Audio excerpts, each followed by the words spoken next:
Okay, here's the basic setup of the Fusion. I have removed the bolts from there just so we can make this video speed along a bit. So here we've got the ESC. That there is the buffer pack. You can see it plugged in there but not turned on. And here are the leads coming down to the batteries using Anderson power pole connectors, the 40 amp variant. Just on the back, so you're aware, this is here for an SPS safety power switch by Tech, more of which in a minute. And that there is the switch for the buffer pack, just to power that up, which I do once the ESC has initiated. And there are wires running here and here from these two devices round under here, which you'll see in a minute. So there's the ESC. You can see how it's wired up. I have got the LED plugged in, which is what that is. You can see it there. And the power lines are reading to a quantum motor.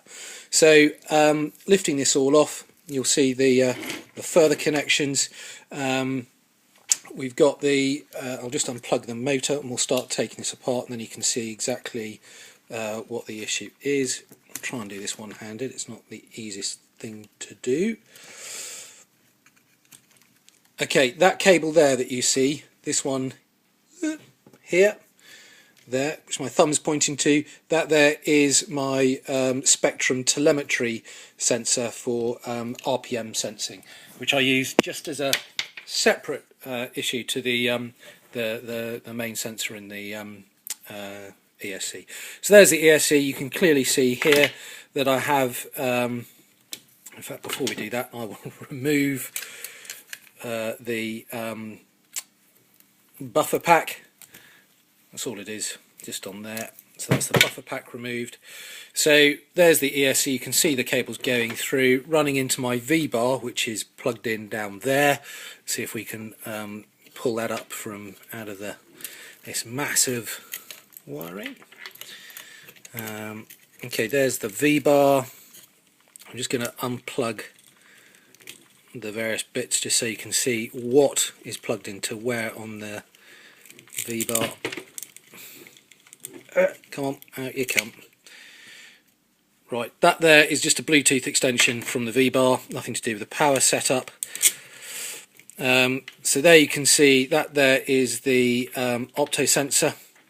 You can see there into the right part of the V-bar. And as you can see on the opto sensor, in order to shorten the wire so we don't get such bundling, I cut it down and put my own connector on there, and that is a very solid connector. I know some of these connectors are deemed to be quite loose, but that there is quite tight. Hopefully this will just demonstrate it. There we go. It's taken a bit of effort to get that off, but there we go. There is the opto sensor. Just so you get a close-up, because I know there's some issue with length or what have you, but there we go. There we go, that's it.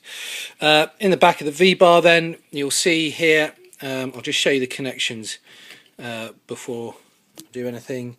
This connection here is part of the buffer pack, so is the next one down, and then these two here are the ESC connectors as per normal. So buffer pack, ESC, ESC. Obviously connected into the right terminals because that worked a treat. And that's basically the main power system. If I unplug the two ESC leads, then that should be the ESC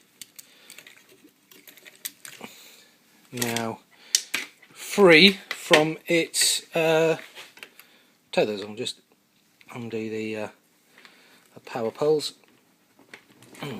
Not on that side, bear with me, sorry.